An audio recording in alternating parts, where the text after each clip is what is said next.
Assalamualaikum warahmatullahi wabarakatuh. Selamat pagi pemirsa. Selamat pagi Mala. Akhirnya kita siaran bareng ya. Siaran bersama saya mau kasih pantun buat Cia. Boleh banget. Apa pantunnya? Siap-siap cakep ya. Juga sebagai clue kita mau bahas apa hari ini. Oke. Apa nih? Beli mangga di tepi kali. Cakep. Dibelah manis rasanya. Cakep. Mobil baru hati berseri. Wih, cakep. Semoga berkah mobil dinasnya. Jadi kita bahas apa nih, kita Cia? bahas mobil maung ya. Jadi penasaran ya, pengen nyobain mobil maung karena buatannya buatan Pindad 70% ya. Nah, kita juga akan menghadirkan dialog utama kita di pagi hari ini untuk membahas sebenarnya benar tidak itu secara keseluruhan memang produksinya dalam negeri. Ya, karena ada yang dalam negeri ini udah berapa persen nih? Apa betul bisa diklaim sebagai produk dalam negeri? Ya. Terus model dari segi bentuk memang oke banget ya. Oke banget, pengen banget ini sih naik cobain. Spesifikasinya sesuai nggak ya buat mobil dinas? Nah, itu kita bahas ya. Kami hadirkan pemirsa sejumlah informasi pilihan untuk Anda terlebih dahulu, di mana warga Jalan Buaran ini di Durensawit, Jakarta Timur menangkap dua pelaku yang merupakan kakak beradik pencuri sepeda motor di Indekos. Keduanya ditangkap setelah korban memergoki aksinya, di mana kedua pelaku juga tetangga korban yang juga penghuni Indekos. Warga yang berkumpul hampir memukuli kedua pelaku. Petugas kepolisian yang datang langsung membawa kedua pelaku ke Polsek Durensawit dan membawa barang bukti sepeda motor untuk dilakukan pemeriksaan lebih lanjut.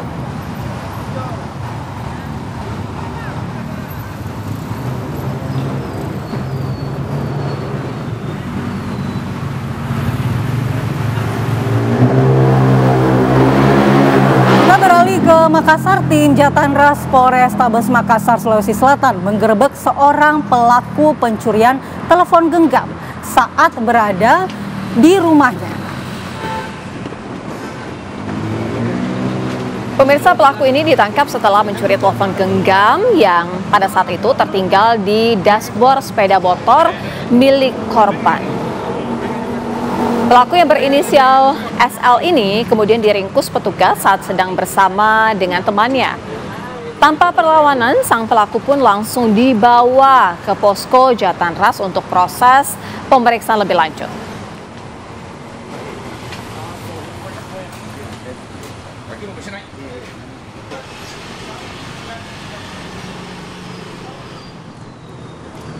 Kami hadirkan pemirsa informasi selanjutnya. Kepolisian Polda Maluku meringkus seorang pria yang merupakan buronan kasus penganiayaan pada seorang anggota TNI.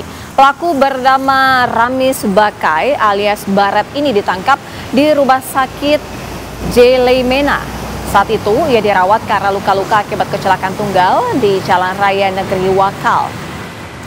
Penganiayaan terhadap seorang tentara diduga dilakukan pelaku awal tahun 2023 lalu. Setelah ditangkap, pelaku akan dihadapkan pada pasal berlapis.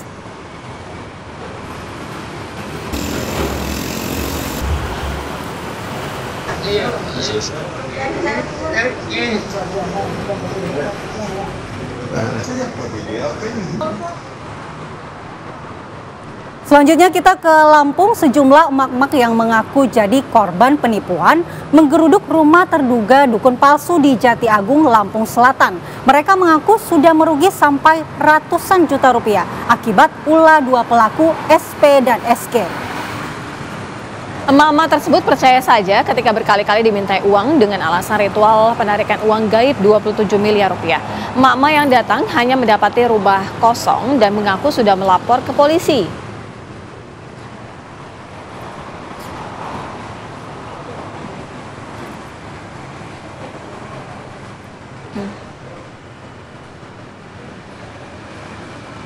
Pemirsa, informasi pilihan lainnya untuk Anda. Video pria berseragam sekolah menengah yang melaju dengan kencang dengan motor gedenya ini di tol Cilenyi Bandung sampai keluar ruas tol Paster Bandung ini terekam oleh kamera, dan ini merupakan video detik-detik pengendara motor melaju memasuki tol Cilenyi Bandung dengan menggunakan moge dan berseragam SMA pada 27 Oktober 2024 lalu.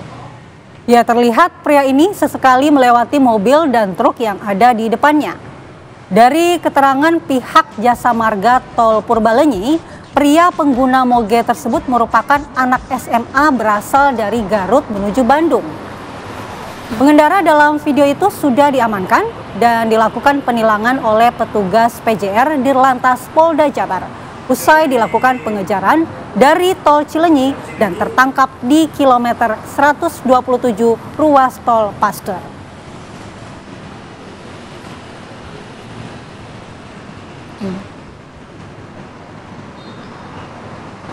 Selanjutnya kita kembali ke Jakarta. Sepasang suami istri di Pasar Rebo, Jakarta Timur tega menganiaya anaknya sendiri. Hanya gara-gara korban yang berusia 5 tahun ini mengadu pada tetangganya tak diberi makan dan sering disiksa.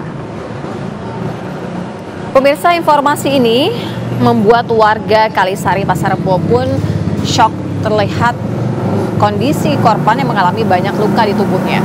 Sambil menangis, sang anak ini mengadu baru disiksa oleh ayah dan ibunya. Miris sekali ya, kejadian ini pun berlangsung pada hari Senin lalu. Warga yang geram pada saat itu kemudian melaporkan kejadian pada polisi yang langsung memeriksa kondisi korban dan membawanya ke tempat yang jauh lebih aman. Sementara orang tua korban, terduga pelaku, dibawa ke kantor polisi. Mereka menjalani pemeriksaan intensif. Keduanya pun mengungkapkan alasan menganiaya karena anaknya ini membuka aib keluarga. Lagi-lagi ya, kekerasan ini tidak dibenarkan. Padahal anaknya ini baru 5 tahun. Iya. Ini belum mengerti apa-apa sebenarnya. Betul. Kami hadirkan pemirsa informasi selanjutnya untuk Anda. Ini dari Kupang, Nusa Tenggara Timur, di mana diduga terjadi Politeknik Negeri Kupang, Nusa Tenggara Timur. Pihak seorang wanita yang diduga seorang senior memakai jas alma mater membentak para mahasiswa baru yang duduk di atas tanah. Video senior yang memerintahkan mahasiswa baru untuk minum oli pun menuai kecaman netizen. Terkait viralnya video tersebut, pihak kampus dengan tegas membantah adanya mahasiswa baru yang dipaksa minum oli oleh senior. Oli yang ada di tangan senior tersebut hanya diolesi saja di wajah mahasiswa baru. Sungguhnya yang terjadi tidak ada minum oli. Jadi yang itu hanya hiperbola, kalimat hiperbola karena keadaan anak-anak tidak mau menurut sehingga mahasiswi cewek yang dipanggil yang kita mau bilang pelaku juga sekarang dia korban, jadi dia dengan suara yang keras. Bapak tahu kalau kita watak orang Kupang omong berbicara tidak bisa pelan bahasanya. Jadi kita dari pihak lembaga sudah membayar terkait karena ini kasusnya di up ke media. Jadi sudah ada sanksi yang diberikan kepada mahasiswi tersebut dan penyebar video. Kita beralih ke informasi pilihan berikutnya. Pemirsa, respon cepat dilakukan Polresta Cirebon untuk tindak lanjut video viral di medsos yang berisi informasi sweeping larangan usaha rumah makan Padang bagi warga selain suku Minang di wilayah Cirebon. Kepolisian pun langsung memanggil perwakilan Perhimpunan Pedagang Rumah Makan Padang di Cirebon atau PRMPC untuk dimintai klarifikasi serta membuat surat pernyataan. Forum ini dilakukan setelah aksi sweeping yang diduga persekusi perkumpulan rumah makan Padang Cirebon terhadap salah satu rumah makan masakan Padang. Di depan polisi, pengurus PRMPC ini berjanji tidak akan melakukan tindakan serupa lagi, serta memastikan tidak pernah melarang warga selain suku Minang untuk berusaha masakan khas Padang.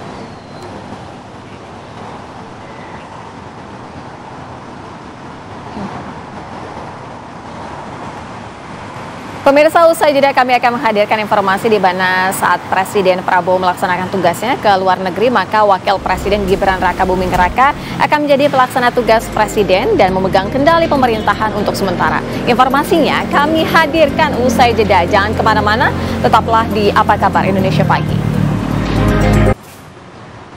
Kembali di Apa Kabar Indonesia Pagi, pemirsa, kami masih punya sejumlah informasi pilihan di mana Presiden Prabowo dijadwalkan akan melakukan lawatan internasional perdana sebagai Kepala Negara Republik Indonesia pekan depan. Saat Prabowo melaksanakan tugasnya ke luar negeri, maka Wakil Presiden Gibran Rakabuming Raka ini akan menjadi pelaksana tugas Presiden dan memegang kendali pemerintahan untuk sementara.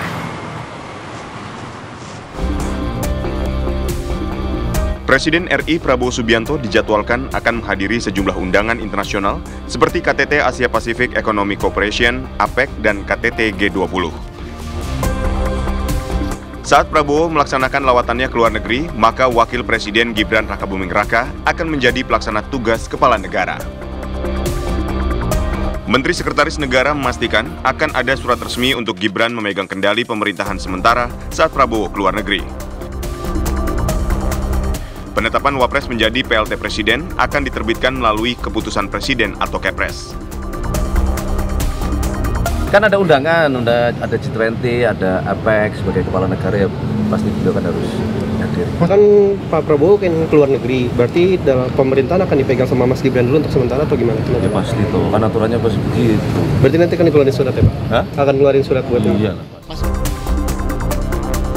Presiden Prabowo akan menghadiri KTT APEC yang akan digelar di Peru pada 10-16 November 2024, kemudian dilanjutkan KTT G20 di Brasil pada 18-19 November 2024. Tim TV One mengabarkan.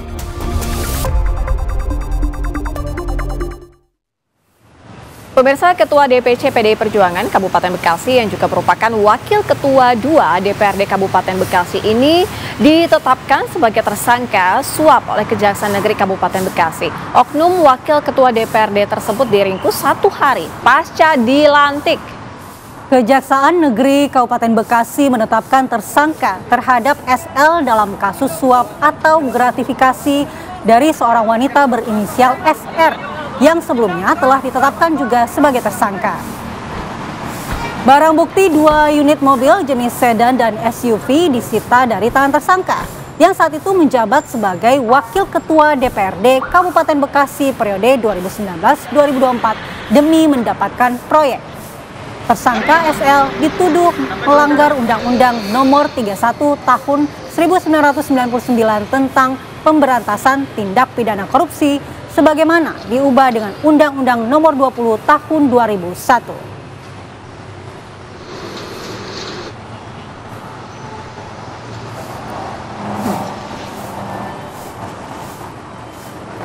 Sementara itu, Kejaksaan Agung kembali menggeledah kediaman ex-pejabat Mahkamah Agung Sarof Rika yang menjadi tersangka kasus suap dan gratifikasi penanganan kasus Ronald Tanur. Penyidik bermaksud mencari barang bukti tambahan yang disinyalir masih ada di dalam rumah Zarof.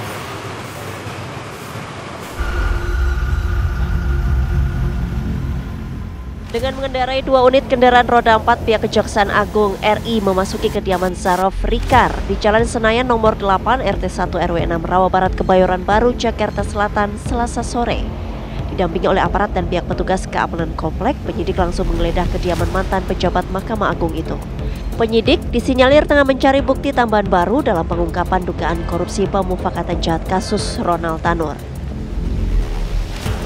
Penggeledahan ini dibenarkan oleh petugas keamanan perumahan karena dirinya diminta untuk ikut masuk ke dalam untuk menyaksikan penggeledahan yang dilakukan oleh tim penyidik Kejagung. Ya. Kalau di dalam belum mulai, Bang? Belum. Infonya jam berapa? Mungkin tunggu Pak RT untuk menyaksikan perbedaan hasil yang ada yang. Itu di dalam ada siapa aja sih, Pak? Dari mana, Pak? Topos dari Kejaksaan. Orang yang dari Kejaksaan itu, Bang? Banyak, tapi saya nggak masuk ke dalam itu. Cuma di luar aja yang kelihatan 5-6. Sepintas ada aktivitas apa, Pak? Kelihatan di dalam, Pak? Ini memang geledah kan, Be? Memang itu bukan geledah, ini membersihkan penggeledahan kemarin. Mau apa? Membersihkan? Membersihkan? Ya, melanjutkan penggeledahan kemarin. Sebelumnya, penyidik berhasil menyita uang tunai dengan total kurang lebih sebesar 1 triliun rupiah dalam pecahan mata uang dolar Singapura, dolar Hong Kong, dolar Amerika Serikat, dan logam mulia antam seberat 51 kg dari kediaman Sarof Rikar. Kepada penyidik, Sarof mengaku mengumpulkan uang dan emas tersebut mulai tahun 2012 hingga 2020. Dari Jakarta, Robin Freddy, TV One mengabarkan.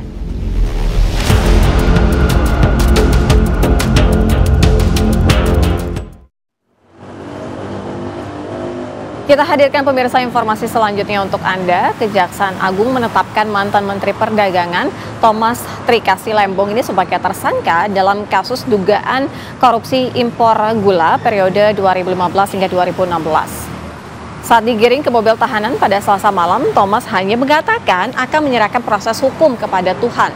Thomas ditahan sebagai tersangka kasus dugaan korupsi dalam impor gula tahun 2015-2016. Thomas sebagai Menteri Perdagangan disangka memberikan izin importasi 105.000 ton gula walaupun Indonesia tengah mengalami surplus. Selain Thomas, Kejagung juga menetapkan Direktur Pengembangan PT PPI berinisial CS menjadi tersangka kedua. Akibat pemberian izin ini, Kejagung menduga negara rugi 400 miliar rupiah. Tom dan CS ditahan di rumah tahanan milik Kejaksaan selama 20 hari pertama.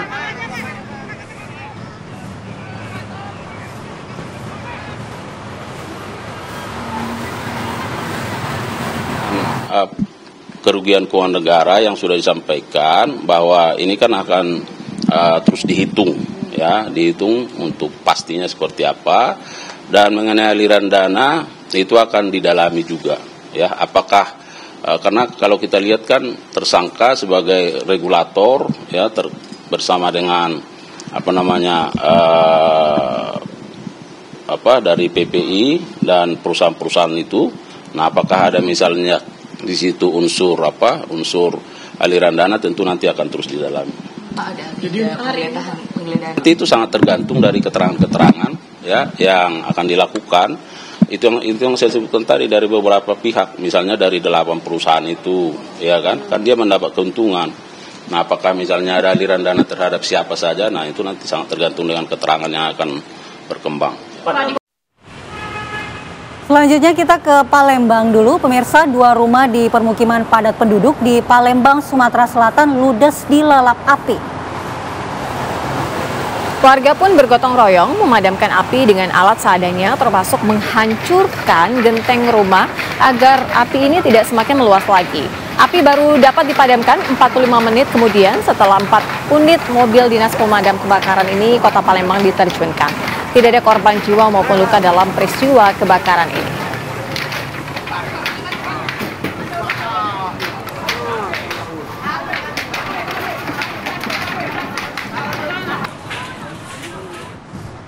Pemirsa, sebuah bangunan kontrakan hangus terbakar di Kota Cilegon, Banten. Ya, menurut kesaksian penghuni kontrakan, kebakaran diduga terjadi akibat kebocoran gas LPG. Salah seorang penghuni kontrakan yang sudah lansia menyalakan pemantik kompor untuk memasak air. Api langsung berkobar hingga membuat penghuni keluar menyelamatkan diri. 2 orang penghuni dan pemilik kontrakan sempat mendapatkan perawatan medis lantaran mengalami luka bakar pada saat berusaha memadamkan kebakaran tersebut. Kendati demikian, pemirsa, tidak ada korban jiwa dalam peristiwa ini.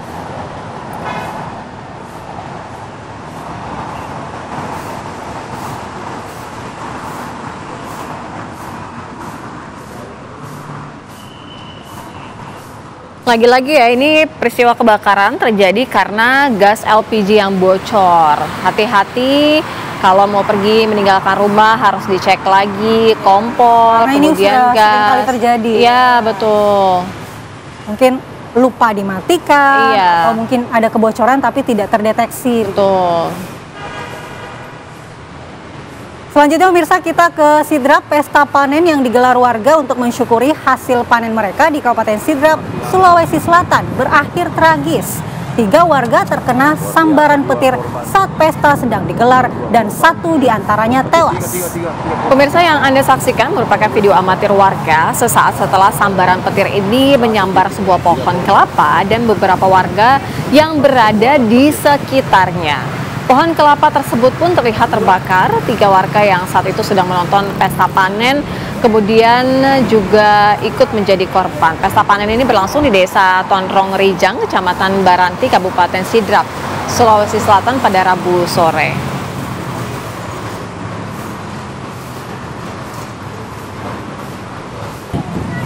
Petir menyambar. Api ada api. kedua korban. Pemirsa, kami masih akan menghadirkan sejumlah informasi penting untuk Anda. Di antaranya, sesosok jasad pria ini ditemukan tewas dengan kondisi tubuh menghitam di drainase tol Bakauheni Terbanggi Besar, Kabupaten Lampung Selatan.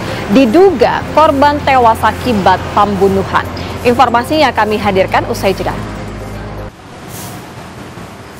Kembali di Apa Kabar Indonesia Pagi, masih bersama Andi Kumala dan juga Sira Safira. Pemirsa, kami masih memiliki informasi menarik. Di antaranya Nikita Mirzani bersama kuasa hukumnya penuhi panggilan Polres Jaksel terkait laporannya terhadap Fadel Bajide, kekasih anaknya, kasus dugaan pencabulan dan aborsi terhadap putrinya.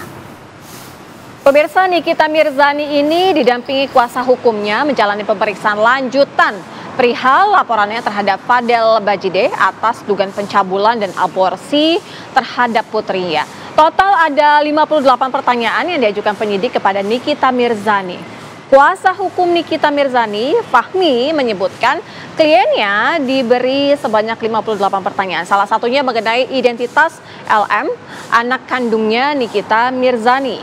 Dirinya juga menyampaikan dari pertanyaan yang diajukan oleh pihak polisian ini disertai dengan barang bukti serta saksi-saksi yang mengetahui persoalan itu.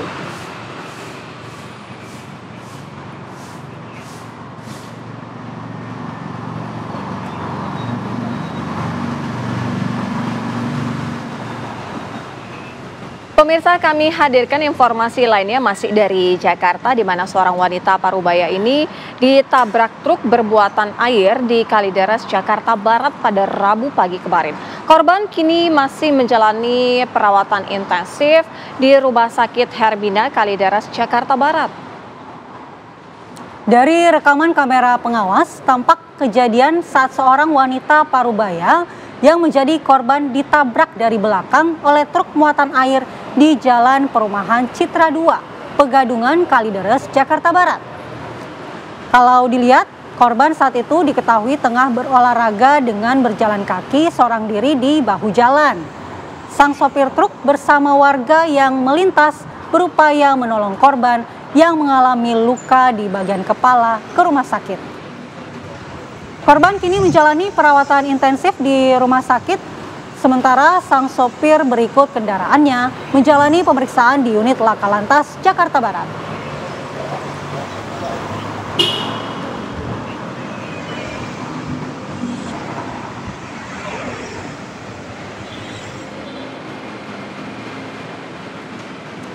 Pemirsa, sesosok jenazah bersimbah darah ditemukan di pekarangan rumah warga Desa Sidoarjo, Sidoarjo, Jawa Timur.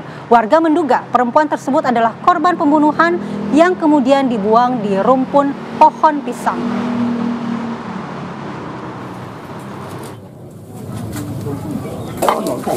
Geger, warga Desa Sidoarjo, Kecamatan Krian, Sidoarjo dikejutkan dengan penemuan sosok jenazah perempuan bernama Unik Margareta. Jenazah ditemukan bersimbah darah di pekarangan belakang rumahnya. Ketika ditemukan, jenazah ditutupi kantong plastik warna hitam. Jenazah Unik Margareta awalnya ditemukan tetangga yang hendak memperbaiki pompa air. Tetangga tersebut curiga ketika melihat kantong plastik berukuran besar di bawah pohon pisang.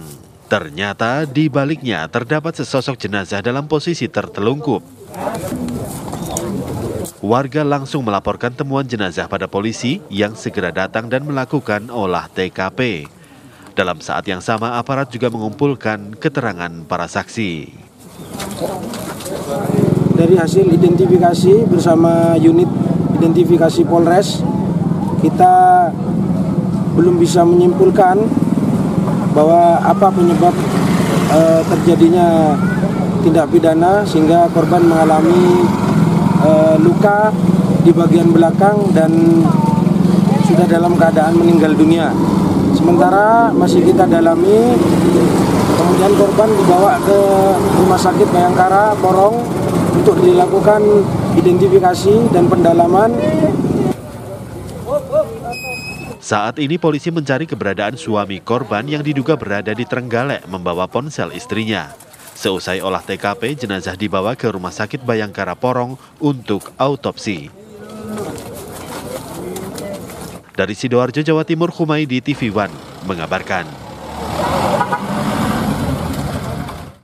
Dari Sidoarjo, kami hadirkan informasi dari Jombang. Pemirsa, sebuah pohon besar berukuran 7 meter ini diperkirakan sudah berumur ratusan tahun tumbang di Jalan Nasional Basuki Rahmat, tepatnya di Desa Jabon, Kecamatan Jombang, Kabupaten Jombang, Jawa Timur. Petugas dari BPBD Jombang dan warga setempat berupaya mengevakuasi pohon tumbang yang menutupi Jalan Nasional Basuki Rahmat yang terletak di Desa Jabon, Kecamatan Jombang, Kabupaten Jombang, Jawa Timur pada Rabu sore kemarin. Tanpa ada angin ataupun hujan, pohon besar itu diduga tumbang karena usianya yang sudah tua dan akarnya sudah mulai rapuh. Pohon dengan panjang kisaran 7 meter itu dan diameter yang mencapai 2 meter tersebut menutupi seluruh badan jalan. Akibatnya, arus lalu lintas jalan satu arah dari arah Surabaya menuju Kabupaten Nganjuk macet total. Untuk mengatasi agar macet tidak terlalu panjang, Satlantas Polres Jombang mengalihkan arus lalu lintas menggunakan jalur alternatif. Tidak ada korban jiwa dalam insiden ini, pemirsa, hanya menyebabkan kemacetan hingga 500 meter selama 2 jam lamanya.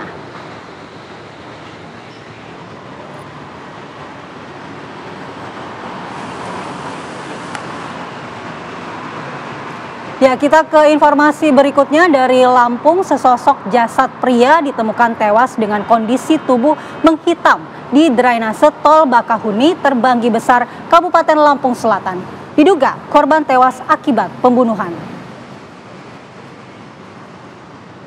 Keluarga korban pun histeris saat melihat langsung kondisi jasad Manda Purnomo yang ditemukan di drainase Tol kilometer 03 Bakauheni Terbanggi Besar dengan kondisi yang sudah membusuk dan juga sangat-sangat mengenaskan.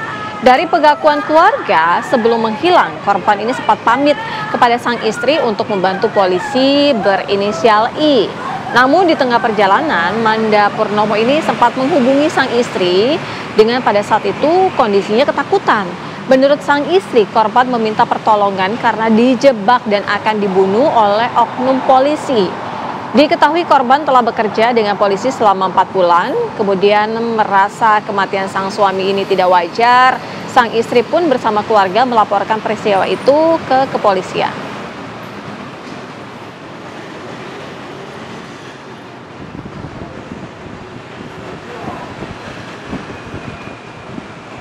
Langsung saja pemirsa, kami ajak Anda untuk bergabung bersama dengan Kapolres Lampung Selatan AKBP Yusriandi Yusrin untuk mengetahui bagaimana sebenarnya informasi terbaru mengenai peristiwa yang terjadi di Lampung ini. Selamat pagi Pak Kapolres. Selamat pagi Mbak.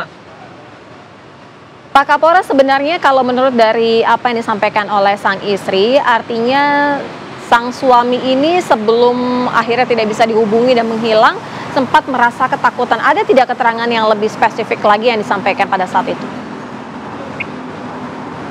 Baik, perlu kami sampaikan juga ya berkaitan kronologis peristiwanya. Jadi sekitar hari Senin, sekitar jam 9 pagi, ini jenazah ditemukan di drainase Tol Bakter oleh petugas kebersihan.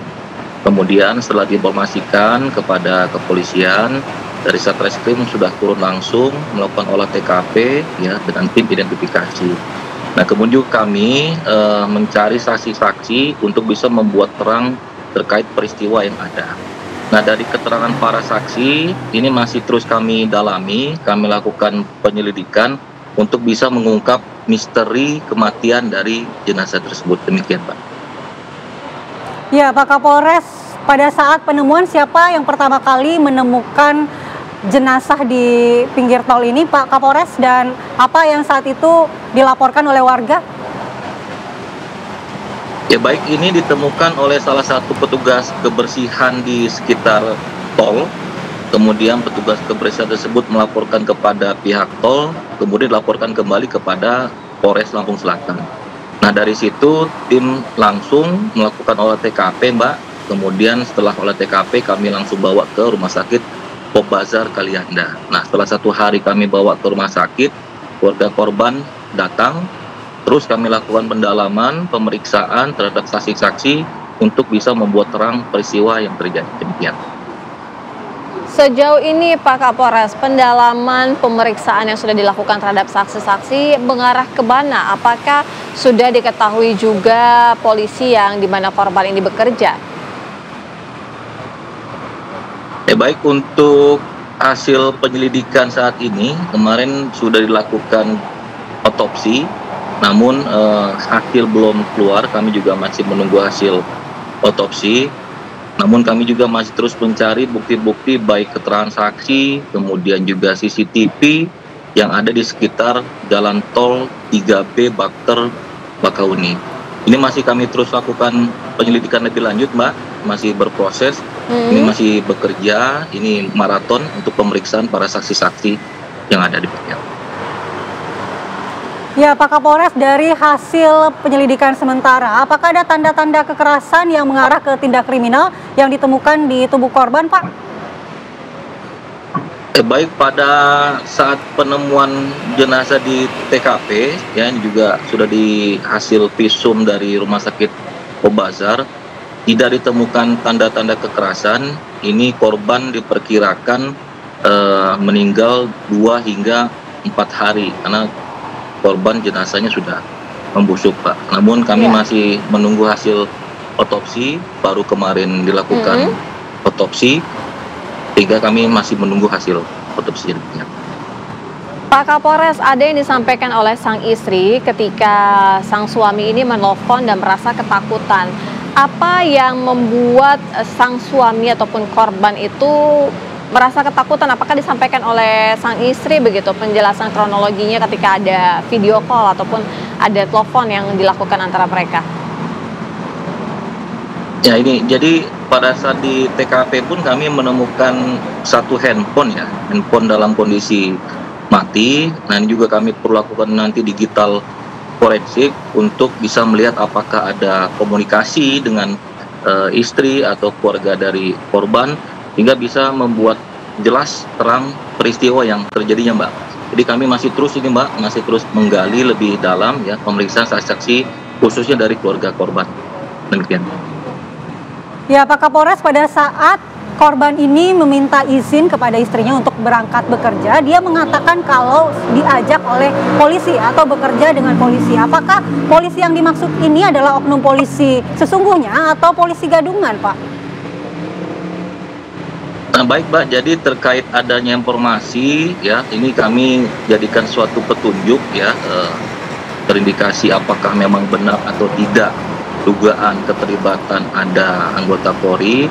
Ini terus kami berkoordinasi dengan Propam Polda dan juga Direktorat Kriminal Umum Polda Lampung untuk bisa memastikan kebenarannya, Mbak. Jadi kami belum bisa menyampaikan apakah ini benar atau tidak. Ini masih terus kami upayakan, ya, pendalaman pemeriksaan dari saksi-saksi yang ada. Demikian. Pak Kapolres, artinya dari pengakuan ataupun keterangan sang istri mengenal tidak suaminya ini bekerja dengan siapa? Nah, ini belum, Mbak. Kita juga belum mengetahui secara pasti terkait keberadaan suaminya saat itu, bertemu dengan siapa atau berkerabat dengan siapa, ya. Ini masih ada beberapa saksi lagi yang masih kami lakukan pemeriksaan mulai dari kemarin sampai dengan hari ini. Insya Allah sesegera mungkin bila mana sudah kami bisa mendapatkan keterangan saksi-saksi dalam bukti, ke depan akan kami informasikan lebih lanjut. Baik, terima kasih Pak Kapolres Lampung Selatan AKBP Yusriandi Yusrin. Selamat pagi, terima kasih atas waktunya bergabung di Apa Kabar Indonesia Pagi, Pak. Selamat pagi. Pemirsa, usai jeda kami akan menghadirkan informasi dan dialog untuk Anda di mana Presiden Prabowo Subianto ini memerintahkan jajaran kabinetnya untuk menggunakan mobil maung produksi PT Pindad sebagai mobil dinas. Maung buatan Pindad ini memiliki 70% komponen dalam negeri. Kita akan hadirkan satu lagi, ya.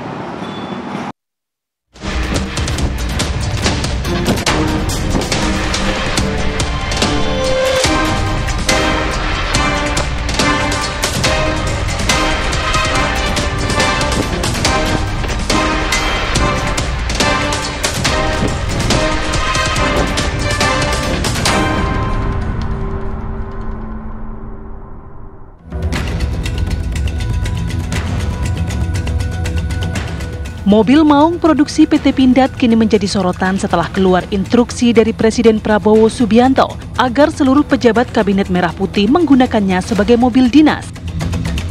Pihak kantor komunikasi Presiden mengungkapkan arahan Presiden disampaikan saat pembekalan kabinet di Akademi Militer Magelang, Jawa Tengah. Istana menyebut Presiden Prabowo bangga menggunakan maung limusin Garuda sebagai kendaraan dinas kepresidenan. Apalagi saat ini maung memiliki kandungan komponen dalam negeri mencapai 70%. Kebijakan Presiden Prabowo ini juga diungkapkan Wakil Menteri Keuangan Anggito Abimanyu. Presiden Prabowo menegaskan tak ada lagi produk impor terkait mobil dinas pejabat. Presiden Prabowo menggunakan mobil MV3 Garuda Limusin sebagai mobil kepresidenan. Mobil maung Garuda digunakan Presiden Prabowo saat momen sebelum dan usai pelantikan. PT Pindad mengungkapkan telah menerima pesanan 4.000-an unit maung MV3 dari Kementerian Pertahanan. PT Pindad juga menyanggupi produksi maung sesuai instruksi Presiden. Maung MV3 merupakan produk baru dan saat ini juga tengah digodok untuk penggunaan masyarakat luas. Mobil maung juga jadi sorotan luas karena digunakan oleh Paus Fransiskus saat Misa Kudus di Gelora Bung Karno, Jakarta pada 5 September lalu. Paus menggunakan maung MV3 dengan modifikasi khusus. Akankah penggunaan mobil maung sebagai mobil dinas menteri dan pejabat bakal terrealisasi dan menjadi kebanggaan anak bangsa? Tim TV One mengabarkan.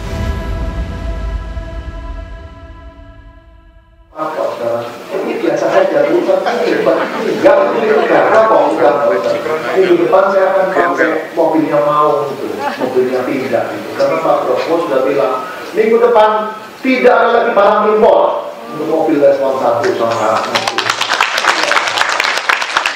kita lihat tahun kemarin Profesor Sigit dari ITB yang direktur utama Pindad yang menyampaikan dia merancang mobil Indonesia. Ya, 70% itu dari produk dalam negeri.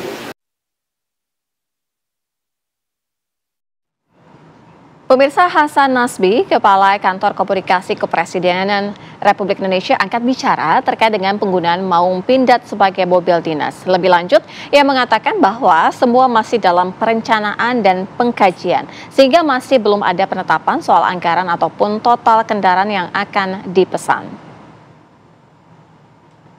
Ya memang nanti menteri-menteri akan menggunakan mobil maung. Anggarannya bagaimana, Pak? Ya kan kita perencanaan dulu ya. Nanti soal detailnya nanti. Ada pertimbangan tersendiri nggak sih, Pak? Pak Prabowo kan menggunakan itu sebagai mobil kepresidenan dan beliau bangga dengan produksi Pindad dan beliau memang memberikan arahan kepada para menteri, wakil menteri, kepala badan juga untuk menggunakan mobil dinas yang sama. Untuk kepala daerah juga, Pak ya? Unitnya berapa kira-kira, Pak, untuk kabinet sendiri, Pak? Kalau totalnya saya belum tahu persisnya. Nanti kan ini melewati tahapan-tahapan ya, sabar dulu. Jadi bukan berarti hari ini, kemudian besok sudah kejadian nggak. Jadi perlu direncanakan dulu pasti. Tapi tahapnya udah kayak mana, Pak? Apa udah dipesan atau bagaimana tahapnya? Detailnya tentu bukan di saya. Ya, saya tentu nggak ngerti detailnya. Nanti kan pasti ada Kementerian Sekretaris Negara yang mengerti itu nanti sama Kementerian Keuangan. Itu berlaku untuk menteri, wamen, atau kepala badan juga, Pak? Untuk sampai ya pokoknya yang di lingkungan yang anggota kabinet disuruh pakai. Termasuk kepala badan berarti? Kepala badan. Untuk jenisnya, Pak, yang mau yang seperti TNI? Saya belum ngerti detailnya. Saya nggak ngerti teknisnya. Ya pemirsa, untuk membahas ini yang sedang ramai dibicarakan terkait rencana pemerintah menjadikan mobil Pindad maung menjadi mobil dinas menteri dan juga pejabat eselon 1.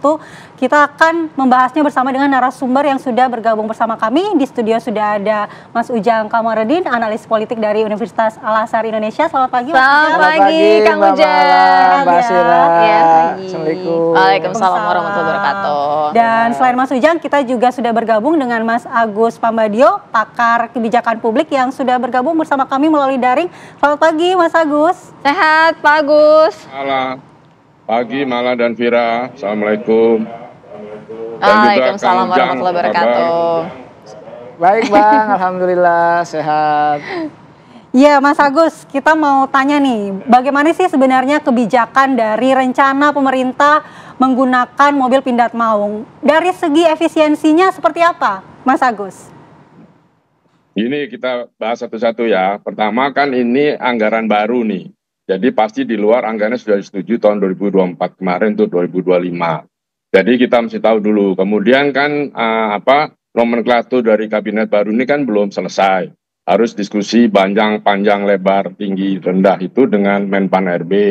Kemudian ajukan anggaran ke Kementerian Keuangan. Kemudian debat dengan DPR. Kalau itu mulus semua baru dia bisa masuk ke anggaran dan dipesan atau ngutang dulu, terserahlah bagaimana mekanisme. Itu ada. Jadi kalau ditanya kapan ada ya nggak mungkin besok. Ya kan, anggaran ada ya belum disetujui. Jadi tadi Pak Nasbi katakan kan memang belum. Itu teknis kebijakannya.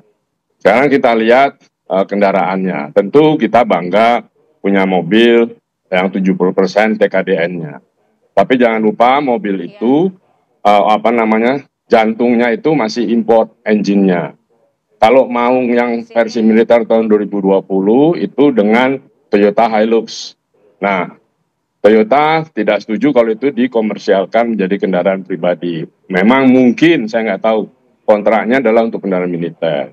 Nah, kalau yang sekarang saya cek ke kiri ke kanan gitu, ini dari SsangYong Korea di mana mesinnya Mercedes. Nah, kita nggak tahu berapa banyak kontraknya itu dengan SsangYong atau dengan Korea, dengan Pindad. Jadi ini yang mesti dilihat dulu, apakah boleh ini menjadi kendaraan, kan tadi katanya mau dijual umum juga. Nah, kita nggak tahu nih, jadi sebelum nanti bermasalah, apakah di WTO, apakah di mana seperti kasus Timor, apalagi nih kalau dipakai pejabat kita kan malu-malu ini, jadi tolong bereskan dulu lah. Bagaimana kontraknya, bagaimana kerjasama selanjutnya, detailnya seperti apa, dan kompensasi-kompensasi apa, berapa lama kontraknya. Kita contoh misalnya Proton itu dengan Mitsubishi dulu gearboxnya dia kontrak kalau saya tidak salah 20 tahun. Sehingga aman dia tidak diprotes kiri kanan, setelah selesai baru bikin sendiri. Karena R&D engine itu tidak mudah. Itu sih dari saya sementara. Iya. Pak Agus tadi kan mengkritisi mengenai TKDN-nya ya. Nah, artinya kan ini baru 70%. Artinya menurut Pak Agus harusnya ya ketika sudah akan secara 100% sertifikasinya sudah aman, mesinnya itu buatan Pindad, buatan Indonesia, baru boleh begitu digunakan untuk sebagai mobil dinas begitu. Enggak selalu, di dunia ini kan mobil-mobil branded yang sudah ada juga buatnya tidak di negaranya masing-masing, bisa di Maklun, di mana di Cina yang murah. Ya, tetapi pemilik atau hak ciptanya itulah yang kita harus miliki. Kalau sekarang kan hak ciptanya itu sampai batas mana? Kita kan di body, di peralatan, di jok, misalnya di roda, di pelek, tapi tidak di engine, gearbox dan sebagainya. Itu saya belum baca kontraknya. Itu yang semoga kawan-kawan di Pindad bisa dengan teliti lalu mencermati, diskusi dengan para lawyer, karena ini urusannya hak cipta. Nah, kalau ini nanti sudah dibuat banyak, terus tiba-tiba diklaim bagaimana? Jadi lebih baik kita siapkan dulu termasuk serutnya, sertifikasi registrasi uji tipe yang dilakukan oleh Kementerian Perhubungan harus jelas. Karena ini dipakai oleh pejabat tinggi, bagaimana kenyamanannya, keselamatannya terutama, jangan-jangan ketika belok penumpangnya banyak dia terguling misalnya. Ban meledak dia tetap bisa jalan atau tidak dan sebagainya, karena ini yang menggunakan pejabat tinggi negara. Ya Pak Agus, kalau berangkat dari situ berarti ada kriteria khusus ya mobil dinas untuk para menteri ini. Apa kriteria khususnya, dan untuk mobil Pindad Maung ini sendiri apakah memang nantinya ini bisa dijadikan memenuhi kriteria tersebut? Apalagi tujuannya ini supaya kita lebih meningkatkan nasionalisme karena menggunakan produk dalam negeri. Bagaimana Pak Agus? Iya, ini tadi agak terputus jadi saya nggak itu. Jadi begini, sekali lagi ini kan 70%. Kita perlu penjelasan secara rinci dari Pindad. Komponen apa saja yang dibuat di sini? Mesinnya itu siapa punya? Dari informasi yang saya dapat itu SsangYong Korea. Kemudian itu biasa seperti dulu kita punya SUV, pernah ada SUV beredar SsangYong juga. Ya, engine-nya memang Mercedes. Itu pasti ada kerjasama antara Mercedes dengan SsangYong Korea. Nah, kita punya kerjasama militer memang dengan Korea, kan bikin kapal selam, bikin pesawat dan sebagainya. Apakah itu jadi satu jadi itu saya nggak tahu. Itu Pindad harus menjelaskan. Supaya tadi kita jelas bagaimana kontraknya Pindad dengan SsangYong dengan Mercedes atau bagaimana. Ini harus diperjelas supaya tidak terjadi masalah tiba-tiba pemegang mereknya SsangYong atau yang mempunyai hak cipta di engine itu di Mercedes itu kok klaim kan cilaka kita. Sementara itu mobilnya VVIP. Nah, untuk itu perlu dibereskan dulu nih. Jadi paralel saja, bahas anggaran, bahas soal clearance dari kontraknya dengan pemegang merek, ya kan, kita masih bilang itu pemegang merek. Nah, kemudian juga baru anggarannya dan seterusnya lah. Karena ini penting, karena setelah itu lengkap, surutnya tadi, sertifikasi register uji tipe perhubungan harus sudah jalan. Jangan nanti itu tidak ada ujinya, kan nggak lucu. Oh, ini punya pejabat nggak perlu diuji, nggak bisa. Semua kendaraan yang beredar di Indonesia harus punya surut. Karena ini tipe baru, dia harus diuji, uji terguling, uji tabrak, macam-macam lah. Supaya aman buat yang menyelenggarakan, apalagi ini pejabat tinggi. Dia katanya anti peluru, oke. Apakah betul menteri dan jajarannya perlu mobil anti peluru? Kita kan aman-aman saja. Artinya berat mobil itu pun bisa mempengaruhi akselerasi, mempengaruhi kecepatan, dan juga kalau diangkut kemana-mana, kan mobil itu terbang juga, presiden kemana terbang. Itu yang perlu dulu dilakukan. Iya, itu catatan yang luar biasa detail ya dari Pak Agus. Tapi kalau misalnya dari Kang Ujang melihatnya ini sudah tepat tidak? Atau sepakat dengan Pak Agus katakan bahwa banyak sekali catatan yang sebenarnya harusnya dilakukan terlebih dahulu, dimatangkan terlebih dahulu, baru akan ada penggunaan untuk mobil dinas ini? Ya, saya sepakat dengan Bang Agus ya. Apa yang disampaikan beliau sangat detail, sangat komprehensif. Tetapi kita tidak mengurangi kebanggaan itu. Ya, bahwa kita sebagai anak bangsa, 70 komponen dalam negeri itu menjadi penting. Karena kita tahu begini, Mbak Sira dan Mbak Mala ya.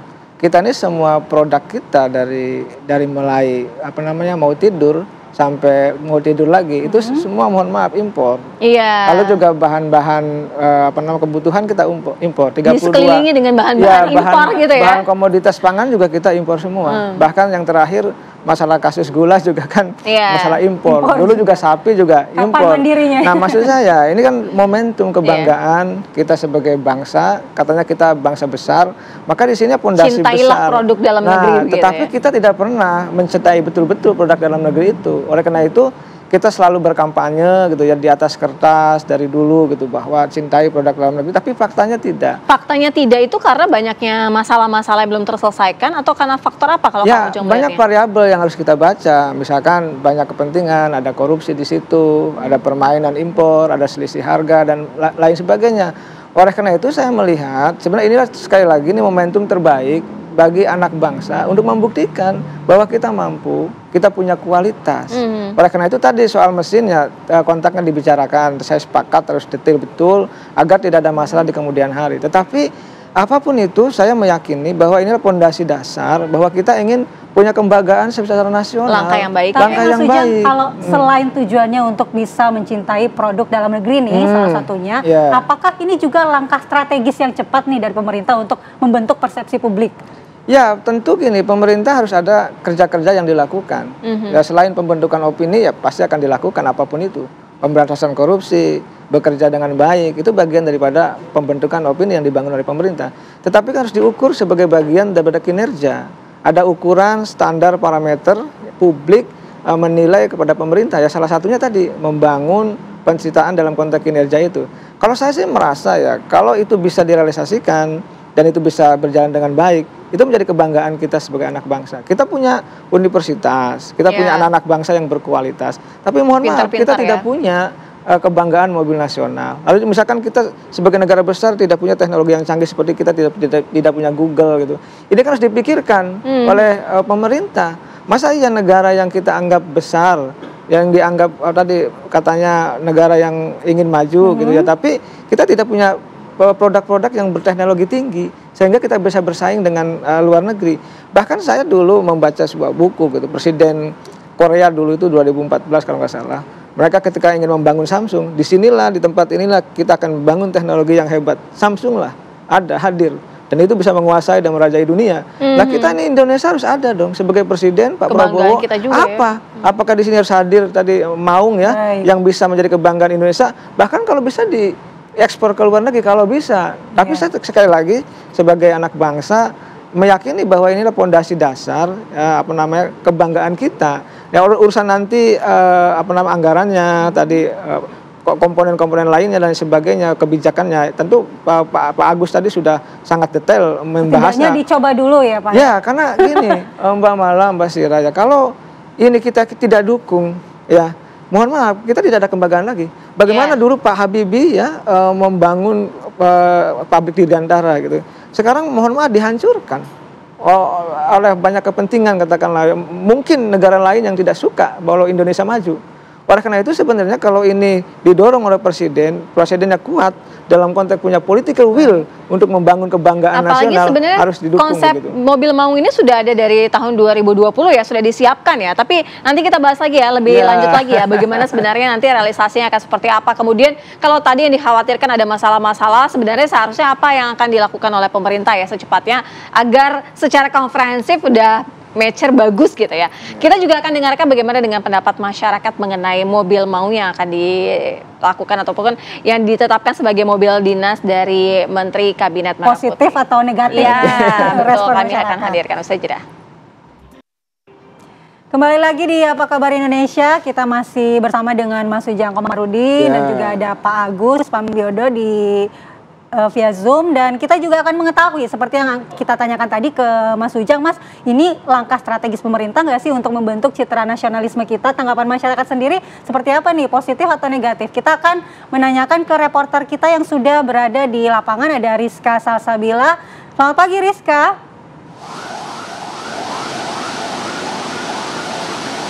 Selamat pagi Andi dan juga pemirsa. Nah, saya sendiri nih turut juga bangga dengan produk Indonesia yang digunakan Presiden Prabowo Subianto sebagai mobil dinasnya, yaitu mobil maung buatan dari PT Pindad Dalam Negeri. Nah, untuk mengetahui lebih lanjut dari masyarakat sendiri bagaimana sih pendapatnya dari mobil Pindad atau mobil maung Pindad yang nantinya juga katanya akan digunakan untuk para menteri dan juga wakil menteri serta eselon 1. Nah, halo Mas, dengan Mas siapa Mas? Dengan Mas Ari. Mas Ari, pendapatnya dong Mas tentang mobil maung yang digunakan oleh Presiden Prabowo Subianto dan juga nantinya akan digunakan untuk para menteri dan juga wakil menteri. Nah, menurut Mas gimana tuh Mas? Ya, menurut saya kemarin saya lihat ya mobil yang buat itu yang dalam negeri itu ya cocok sih untuk dipakai sama para menteri itu. Ya, yang dulu juga bagus, cuma yang sekarang lebih bagus juga yang kemarin buat pelantikan Pak Prabowo itu kan yang dipakai. Ya kalau saya sih setuju untuk dipakai sama para menteri atau kayak menteri-menteri yang lain, harus setuju sih. Kalau saya setuju. Turut bangga nggak sih, itu kan buatan dalam negeri nih? Jelas bangga dong, itu kan buatan dalam negeri. Kita sebagai warga negara Indonesia harus turut bangga, support. Iya, betul. Oke, siap, makasih Mas Ari. Nah, Mas, boleh dengan Mas siapa nih Mas? Mas Chandra. Nah, Mas Chandra, kalau Mas Chandra pendapatnya gimana nih Mas Chandra dengan mobil maung yang akan digunakan untuk menteri-menteri ini? Sebenarnya sih masih kurang setuju ya. Tapi kalau buatan negeri sih turut bangga juga sih. Tapi kalau ngelihat yang lama-lama masih baru, buat apa beli lagi gitu? Buat apa ngadain lagi? Tapi turut bangga sih kalau kalau mobilnya itu diterima dari dalam negeri. Biasanya kan enggak sih. Apalagi dipakai presiden gitu ya Pak ya? Iya siap gitu ya Pak. Oke, terima kasih. Dengan Mas ini satu lagi nih, Mas siapa nih Mas? Mas Nanang. Nah, Mas Nanang, bagaimana pendapatnya nih kalau tentang mobil maung buatan negeri yang dipakai untuk pejabat-pejabat tinggi dan juga presiden?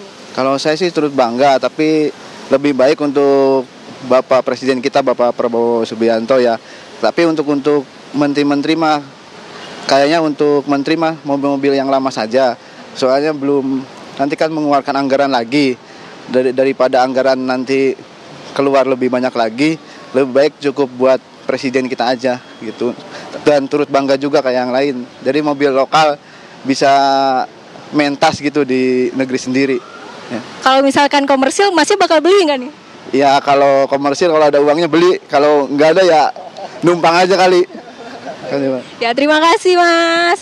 Nah, begitu Andi Kumala dan juga pemirsa, pendapat masyarakat sendiri ini memang turut bangga dengan adanya mobil lokal atau buatan dari dalam negeri sendiri yang bisa digunakan oleh kepala negara, ataupun juga ada beberapa yang kurang setuju mengenai penggunaan mobil dalam negeri sendiri itu untuk para menteri ataupun eselon 1 yang mana masih belum tentu akan digunakan atau tidak. Memang dari Presiden Prabowo Subianto sendiri ini, dari Erick Thohir, Menteri BUMN sendiri telah menyampaikan bahwa Presiden Presiden Prabowo Subianto ini telah mengorder sekitar 4.000 lebih mobil Maung Pindad untuk digunakan sebagai mobil dinas, yang mana Prabowo Subianto juga sendiri telah menyampaikan untuk meniadakan import mobil untuk mobil dinas dari pemerintahan di Indonesia ini. Demikian.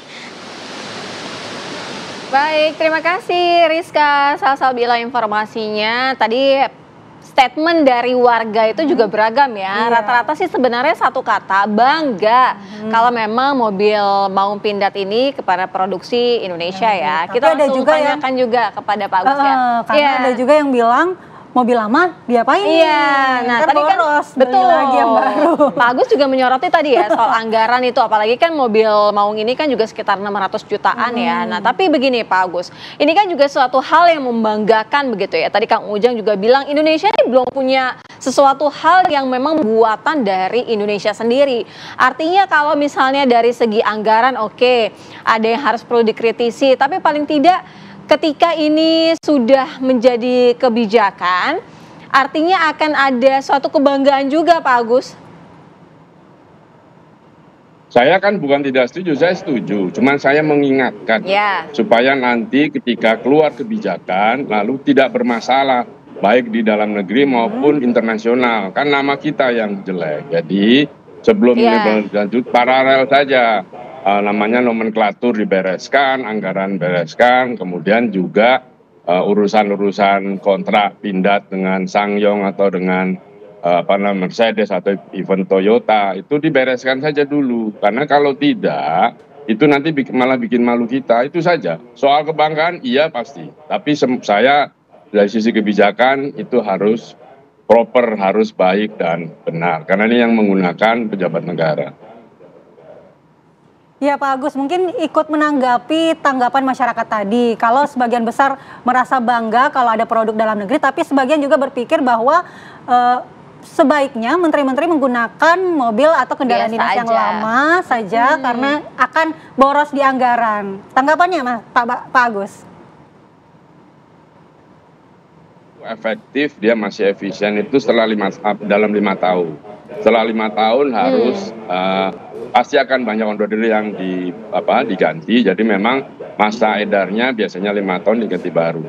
Nah sekarang pergantian ini sudah 5 tahun belum mobilnya. Saya tidak ingat kapan mobil terakhir dipakai kabinet itu yang sekarang Toyota itu tahun berapa.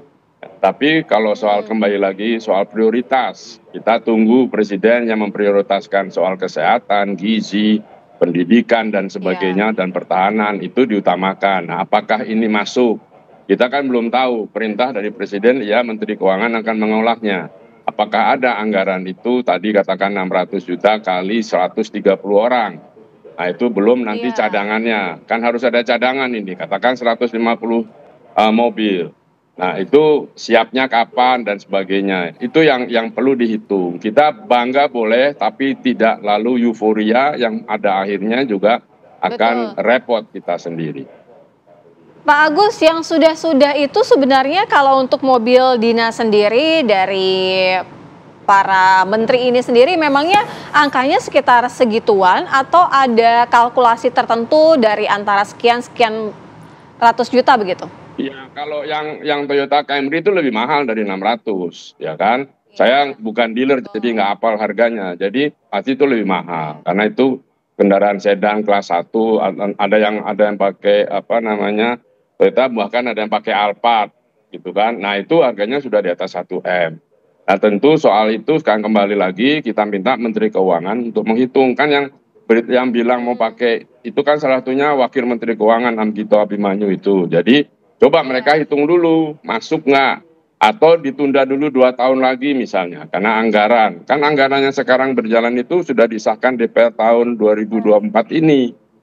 Nah kalau dipakai apakah ada yang kurang? Ini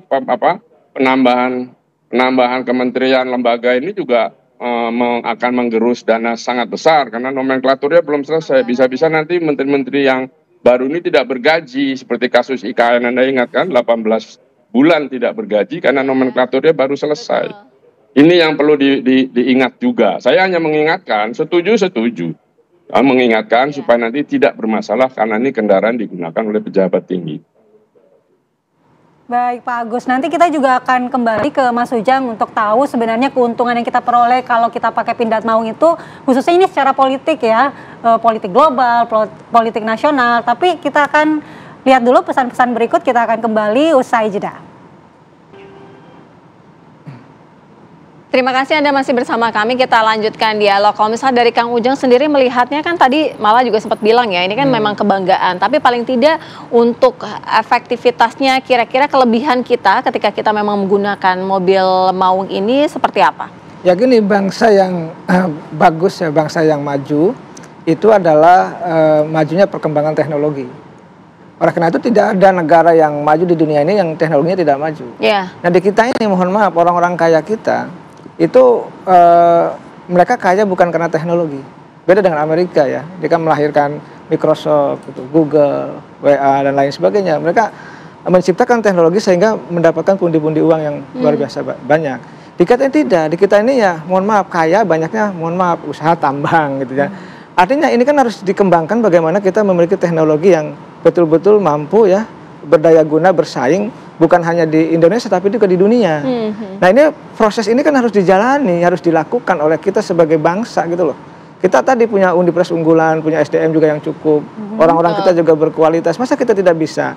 Artinya kalau itu bisa terjadi dilakukan, maka ini menjadi kebanggaan bukan hanya di level nasional tapi juga di internasional. Bahkan orang-orang kita mungkin yang di luar negeri sana juga akan sama bangganya bahwa kita punya produk yang bisa diandalkan tadi, bahwa kita punya teknologi yang betul-betul bisa menjadi daya saing dan bisa diperhitungkan di percaturan global. Tapi kata Pak Agus tadi, Mas Ujang, bukan hanya soal kebanggaan, tapi soal prioritas kita nih. Jangan sampai nanti kita belanja mobil dinas ini, terus yang lainnya belum terpenuhi. Ya, saya 100% apa yang disampaikan Bang Agus ya. Semuanya sangat detail, sangat komprehensif.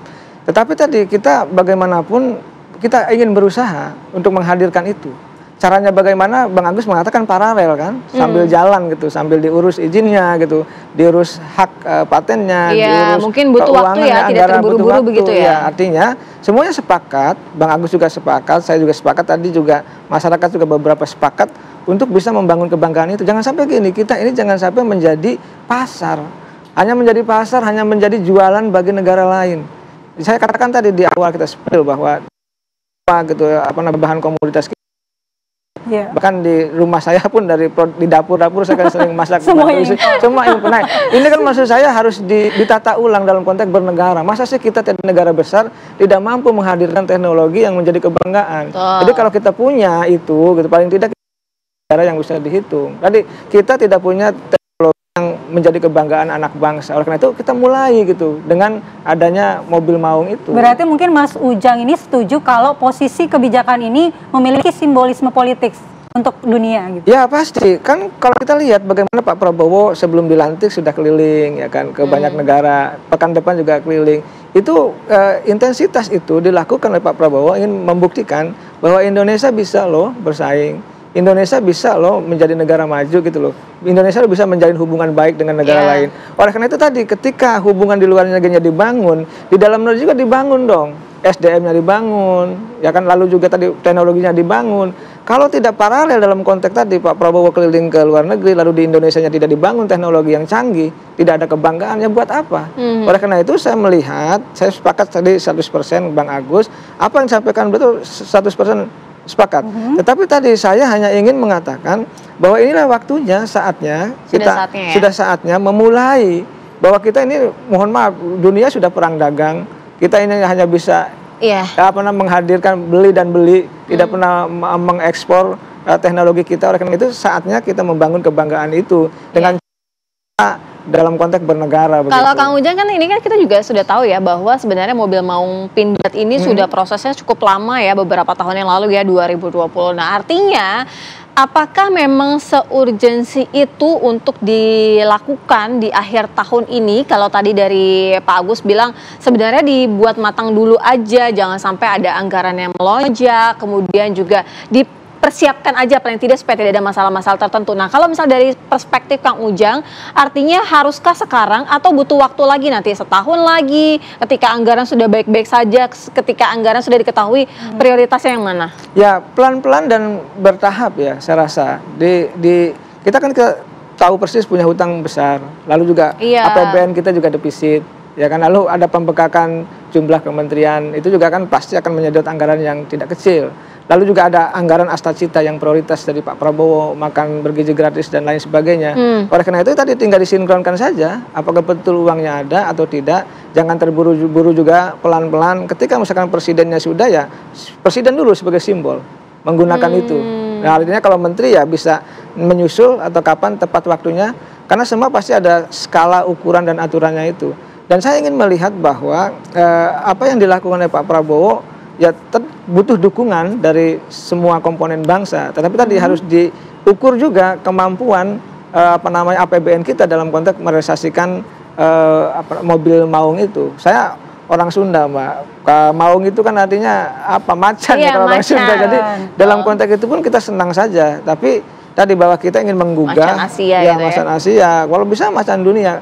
Sekali lagi kita selalu inferior di mata dunia, kita selalu rendah di mata asing. Kenapa kita tidak membangun kebanggaan dari awal gitu? Saya dosen 17 tahun, saya tidak mengerti juga terkait dengan teknologi kayaknya sosial politik, tetapi saya merasa bangga kalau ini kita mulai tonggak dasar ini, bahwa kita membangun kebanggaan, produk lokal harus diunggulkan, sehingga kita menjadi bangsa yang betul-betul diperhitungkan. Seperti itu. Kira-kira nanti tantangan dan resikonya apa nih Mas Ujang kalau kita jadi pakai Pindad Maung ini? Resikonya akan banyak, misalkan tekanan-tekanan dari negara lain. Banyak produk yang sudah ada di sini ya, produk luar negeri, semua mobil ada di sini. Mana yang nggak ada? Dari mulai mobil yang biasa sampai mobil mewah, mobil yang baru keluar pun sudah ada, sudah yang punya di kita ini.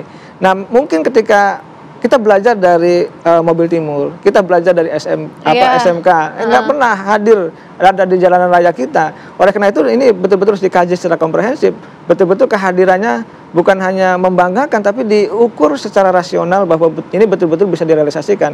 Karena tadi belajar dari pengalaman sebelumnya gagal-gagal, karena ada halangan mungkin dari pengusaha luar negeri, pengusaha besar yang memang ketika produk dalam negeri ini maju, berkembang, sehingga akan menyisihkan produk-produk yang sudah ada dari luar negeri begitu. Baik, kalau dari Pak Agus melihatnya apa menjadi poin plus dan minusnya kalau memang mobil maung ini sudah direalisasikan digunakan untuk sebagai mobil dinas?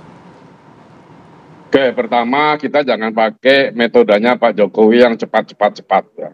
Pikirkan dengan baik dampak-dampak ke depannya dan seterusnya. Saya sekali lagi silahkan jalan, ya kan, ya hitung sendirilah masing-masing berapa sebagainya, supaya ini bisa dipakai. Dan jangan juga cepat-cepat bermimpi, kita bisa mengekspor, nggak bisa. Pasar dunia kendaraan itu dikuasai oleh 5, 6, atau 7 negara besar. Jadi kalau ada merek baru masuk, itu diserang habis.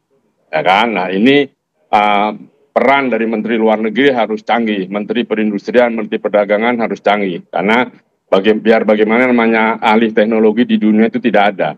Yang ada curi teknologi. Ya, nah gimana caranya? Amerika dulu juga mencuri Eropa, kemudian Jepang dari Amerika, Cina dan Taiwan juga ke Jepang, dan semuanya saling mencuri. Nah kita kalau baik-baik saja ya lambat gitu ya, karena tidak ada negara mau alih teknologi kepada negara bangsa lain. Satu. Kedua, sekali lagi pastikan dululah semua babek, tapi jangan berhenti. Ya sama seperti IKN, saya tidak setuju IKN cepat-cepat, tapi setiap tahun harus ada anggarannya. Kalau enggak mangkrak itu nanti. Ini sama. Jadi pastikan anggarannya terjadwal berapa pengembangannya apa gitu. Jangan buru-buru. Kalau buru-buru pasti nggak beres. Saya berani kita taruhan nanti. Kalau seperti buru semangat begana begini, udahlah.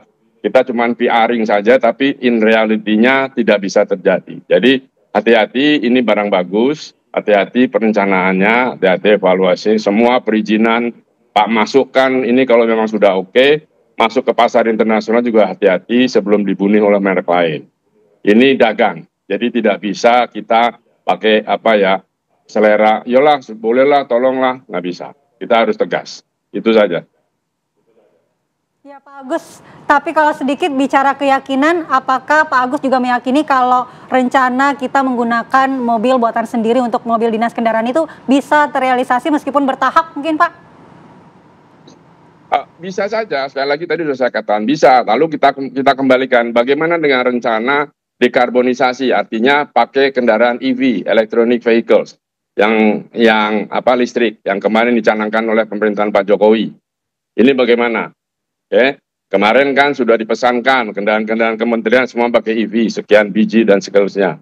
Ini seperti apa? Ada lagi nanti nitrogen. Ini teknologinya yang EV banyak dari Cina, yang hidrogen itu dari Jepang. Bagaimana desakan mereka? Itu harus diantisipasi. Ya kan? Kalau kita mau pasar kita sendiri ya oke lah. Bisa sendiri Pak. Kita jual dalam negeri aja, tapi jangan mikir ekspor dulu. Nah, kemudian bagaimana kebijakan EV itu? Ya kan? Ini harus diperjelas juga sebelum kita maju. Kan kalau enggak kan double-double. Sudah ada instruksi, yang instruksi presiden yang dulu dibatalkan dulu. Udah ini gitu. Jadi banyak hal-hal detail yang harus disiapkan sebelum kita bangga bahwa ini mobil Indonesia dipakai oleh Perdana Menteri Jepang misalnya dan seterusnya. Itu nanti dulu lah. Siapkan dulu fundamentalnya yang kuat sebelum kita masuk ke industri yang betul-betul akan fight di dunia, di pasar dunia. Baik, terima kasih Pak Agus. Tadi sudah sangat-sangat komprehensif ya. Jadi dipersiapkan, dimatangkan dulu. Bangga memang tetap bangga begitu. Terima kasih Kang Ujang juga sudah bergabung bersama Mbak Sira, Mbak Mala. Pemirsa, usai jeda kami akan menghadirkan sejumlah informasi diantaranya Jembatan Pulau Hatta, Kecamatan Pulau Banda, Kabupaten Maluku Tengah, Maluku, tiba-tiba ini ambruk saat rombongan kampanye dari salah satu kandidat calon Bupati Maluku Tengah tiba pada Rabu sore kemarin. Informasinya akan hadir usai jeda, tetaplah di Apa Kabar Indonesia Pagi. Pemirsa, Jembatan Pulau Hatta, Kecamatan Pulau Banda, Kabupaten Maluku Tengah ini tiba-tiba ambruk saat rombongan kampanye dari salah satu kandidat calon Bupati Maluku Tengah itu tiba pada Rabu sore kemarin. 7 orang dikabarkan meninggal dunia akibat peristiwa itu. Inilah video amatir warga yang memperlihatkan detik-detik jembatan roboh saat rombongan kampanye dari salah satu kandidat calon bupati dan wakil bupati Maluku Tengah, Andi Munaswir dan Tina Elma, tiba di Pulau Hatta. Saat jembatan ambruk, seluruh rombongan dan paslon jatuh bersamaan dengan jembatan di Pulau Hatta tersebut. Warga kemudian panik dan segera menolong rombongan yang jatuh ke laut. Data dari pihak kepolisian, 7 orang meninggal dunia dan puluhan mengalami luka-luka. Untuk sementara, seluruh korban dievakuasi dari Pulau Hatta ke Rumah Sakit Daerah Banda Neira, Kabupaten Maluku Tengah. Pemirsa, jembatan diduga ambruk karena tidak kuat menopang banyaknya rombongan tersebut.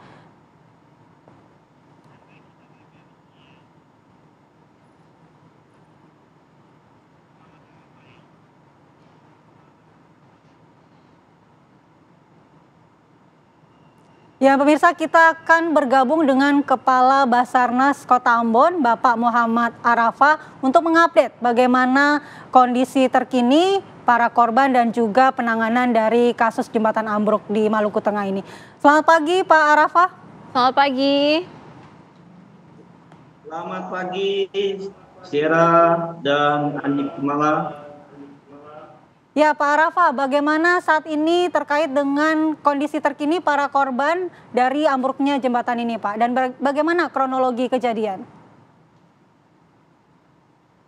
Baik, kami sampaikan kronologi kejadian. Tim kampanye sebelumnya dari Pulau Ai menuju ke Pulau Hatta.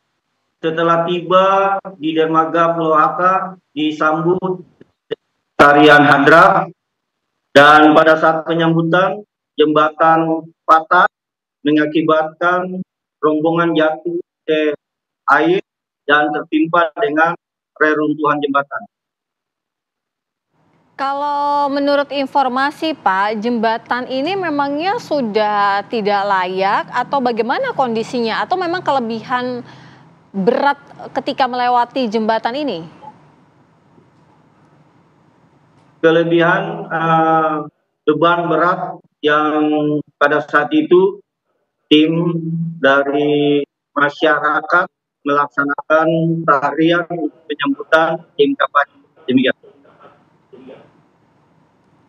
Ya Pak Rafa, apakah memang jembatan ini usianya sudah tua dan rapuh sehingga pada saat itu, pada saat roboh banyak sekali korban, bahkan sampai 7 orang meninggal dunia, Pak? Ya, benar. Pak, ada tidak informasi di sekitar jembatan itu mengatakan bahwa hati-hati dengan jembatan ini karena sudah tidak layak atau apa begitu, Pak? Informasi untuk mengingatkan kepada masyarakat maupun tim pendukung, kami belum mendapatkan informasi karena pada saat tim SAR gabungan tiba di lokasi langsung melaksanakan proses evakuasi. Demikian. Bagaimana total korban saat ini berdasarkan data Basarnas, Pak? Dan kebanyakan dari mereka ini yang menjadi korban dari mana saja, Pak? Baik, kami sampaikan dari jumlah korban yang meninggal ada 7 dan 4 orang ada yang mengalami luka tulang dan juga di bagian kepala ada yang tertimpa, dan diinformasikan pada hari ini pukul 13.00 waktu Indonesia Timur salah satu korban akan dibawa dari Banda Neira menuju ke Masawi, yaitu Ibu Tega Nubati. Demikian. Baik, terima kasih Bapak Muhammad Arafah, Kepala Basarnas Ambon sudah bergabung bersama kami di Apa Kabar Indonesia Pagi. Pemirsa, kami hadirkan informasi lainnya untuk Anda. Kami hadirkan dari dunia politik, di mana debat perdana Pilkada calon gubernur dan calon wakil gubernur Jawa Tengah malam tadi digelar di Marina Convention Center Semarang, Jawa Tengah. Debat diikuti paslon nomor urut 1 Andika Perkasa dan Hendar Prihadi dan paslon nomor urut 2 Ahmad Lutfi Taj Yasin. Debat perdana mengambil tema tata kelola pemerintahan, kepemimpinan dan reformasi birokrasi dengan pelayanan publik yang transparan dan akuntabel. Calon gubernur nomor urut 1 Andika Perkasa memaparkan masih banyak tantangan dan pekerjaan rumah di Jawa Tengah yang harus diselesaikan. Ingin mengawal sampai dengan akhir periode 2029. Karena 2030 diharapkan target-target tersebut bisa tercapai. Malam hari ini kami siap untuk terlibat dalam debat yang menyangkut tata kelola pemerintahan, membahas kepemimpinan dan reformasi birokrasi untuk mewujudkan Jawa Tengah yang lebih akuntabel dan transparan. Sementara calon gubernur nomor urut 2 Ahmad Lutfi memaparkan ingin membawa Jawa Tengah berkelanjutan menuju Indonesia Emas 2045. Itu semua bisa terlaksana mana kala tata kelola pemerintahan yang bersih dan baik. Ditunjang adanya kepemimpinan yang memasyarakat. Pemimpin yang tahu masalah dan bisa menyelesaikan masalah. Itulah ngopeni dan ngelakoni.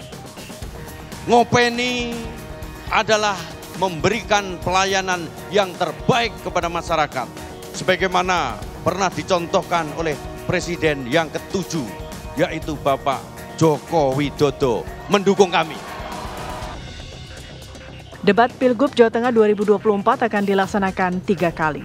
Debat kedua akan digelar pada 10 November, sementara debat ketiga akan digelar pada 20 November 2024. Tim TV One mengabarkan.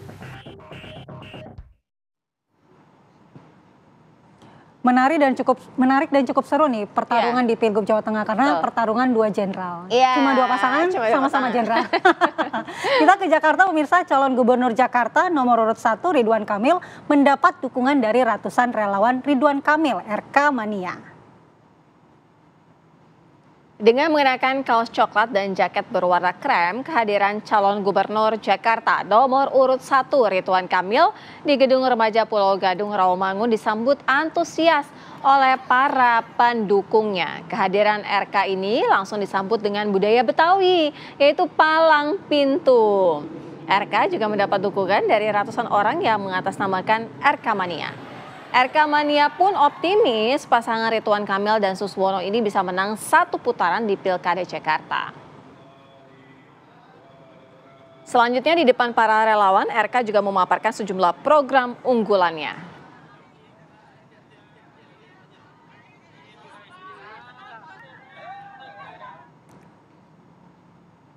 Pemirsa, calon gubernur Jakarta nomor urut 2 Dharma Pongrekun ini belusukan ke permukiman padat penduduk di Jalan Kalibaru Barat 4, Cilincing, Jakarta Utara. Selain belusukan, Dharma juga menyempatkan bersalaman ke warga satu persatu yang menunggu kedatangannya. Di hadapan para warga, Dharma Pongrekun menyampaikan sejumlah program-programnya. Salah satunya program Getok Tular Adab yang berfokus memberikan pekerjaan kepada warga Jakarta. Selain itu, pemirsa, Dharma juga akan membuka pelayanan respon 24 jam jika terpilih sebagai gubernur Jakarta. Jawabannya 3.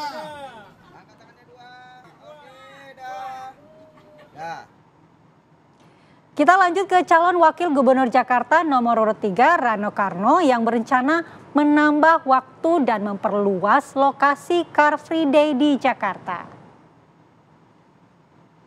Hal itu disampaikan oleh Rano Karno saat mengikuti senam pagi bersama ibu-ibu di salah satu mal di Jakarta Selatan. Usai senam, Rano atau Sidul ini menyampaikan visi misinya dan juga program kerjanya kepada emak-emak atau ibu-ibu untuk memilih dirinya dan juga Pramono Anung.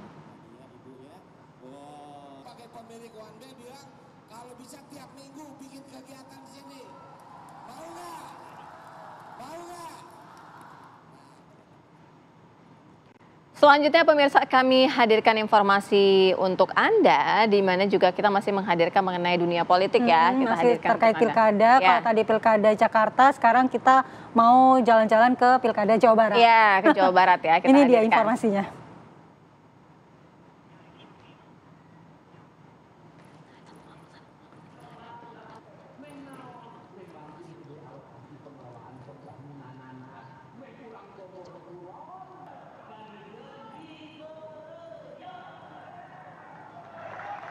Ya, ini adalah kampanye dari Deddy Mulyadi yang bertemu dengan relawan dan targetkan kemenangan 80%. Dia menemui relawannya di Kabupaten Bogor, Jawa Barat. Relawan Deddy Mulyadi itu bertekad meraih 80% suara untuk paslon Deddy Mulyadi Erwan di wilayah Kabupaten Bogor.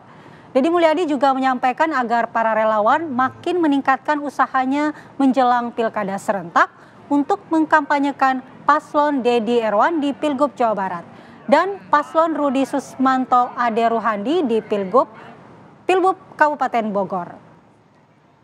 Para relawan diberi target untuk meraih 80% suara di wilayah Kabupaten Bogor bagi kedua paslon tersebut. Selain mengejar target perolehan suara, ribuan relawan juga diminta ikut untuk mendorong warga berpartisipasi menggunakan hak pilihnya dalam pilkada serentak mendatang.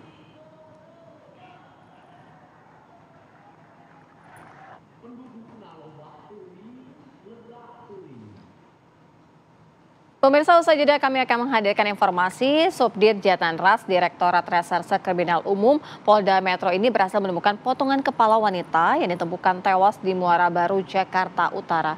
Informasinya kami hadirkan usai jeda. Pemirsa, Subdit Jatanras Direktorat Reserse Kriminal Umum Polda Metro Jaya berhasil menemukan potongan kepala wanita yang ditemukan tewas di Muara Baru, Jakarta Utara. Dari hasil identifikasi dokter forensik, korban diketahui bernama Sinta Handiana, warga Kabupaten Tangerang, Banten. Pemirsa, penemuan jasad wanita tanpa kepala ini ditemukan Danau Muara Baru, Jakarta Utara yang menggegerkan warga di sekitar lokasi. Subdit Jatanras di Reskrimum Polda Metro Jaya menggerak cepat melakukan olah tempat kejadian perkara dan observasi. Dan petugas juga berhasil menemukan potongan kepala korban yang berjarak 600 meter dari lokasi di mana ditemukan jasad korban. Setelah dilakukan otopsi, dokter forensik Rumah Sakit Polri pun berhasil mengidentifikasi jasad korban yang diketahui bernama Sinta Handiana yang merupakan warga Jalan Babakan RT 03 RW 04 Curug Kabupaten Tangerang, Banten.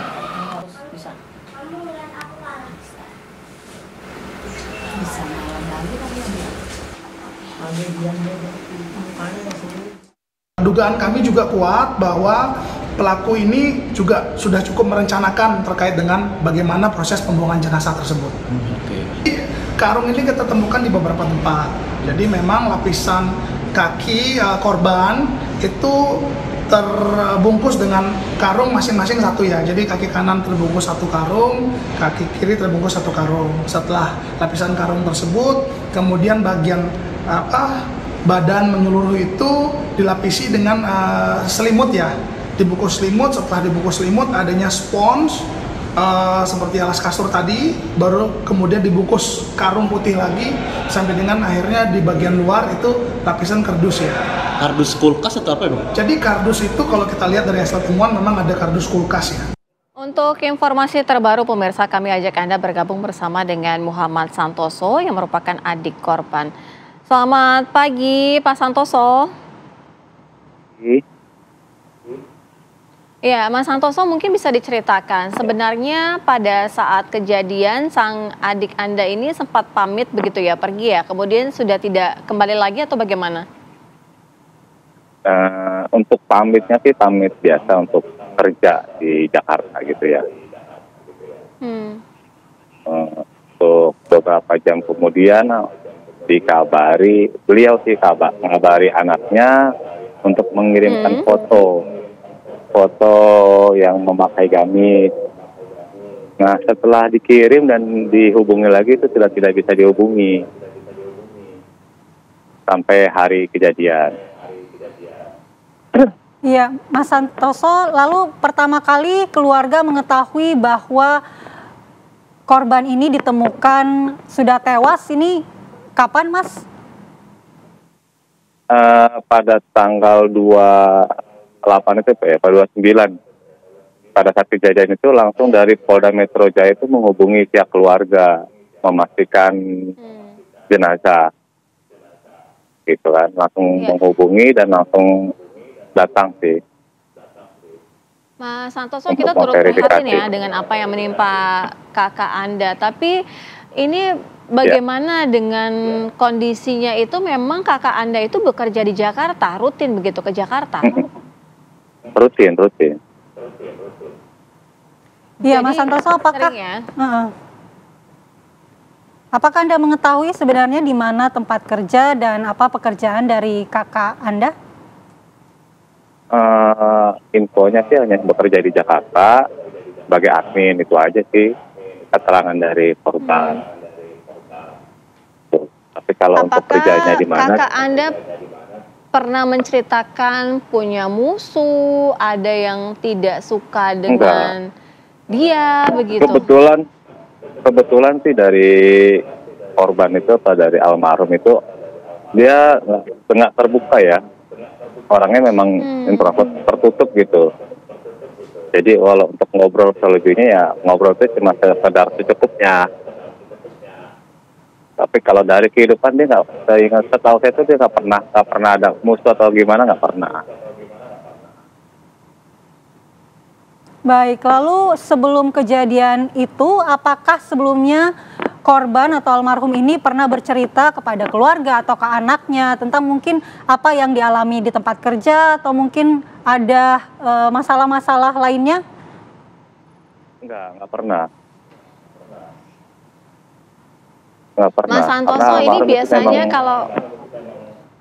Ya, silakan Mas. Iya, karena almarhum itu sifatnya dia tertutup, lebih tertutup sih. Jadi nggak pernah bercerita lebih. Mas Santoso, biasanya kalau kakak Anda, almarhumah ini kerap bekerja itu selama berapa lama atau juga seringkali tidak bekerja atau rutin gitu? bekerjanya sih rutin ya. Dia pulang pergi itu Tangerang Jakarta itu rutin dan selalu mengabari sih. Biasanya sih selalu ngabari memang. Ngabari anaknya kalau dia berangkat mau pulang selalu mengabari. Ya Mas Santoso, apakah benar almarhumah ini jam kerjanya dini hari mulai dari malam hingga dini hari, Mas? Mungkin kan ada shiftnya kali ya. Kita kan juga nggak tahu nih informasi pekerjaannya kayak gimana. Karena kan dia jarang komunikasi lah ya orangnya ya. Jadi kita kurang tahu lebih untuk pekerjaannya. Mas Santoso, artinya memang jarang berkomunikasi begitu. Korban ini kerap kali berkomunikasi dengan anak saja. Iya, betul. Jadi tidak pernah ada telepon atau chat begitu ya dari korban sebelum dia ditemukan meninggal? Iya, enggak.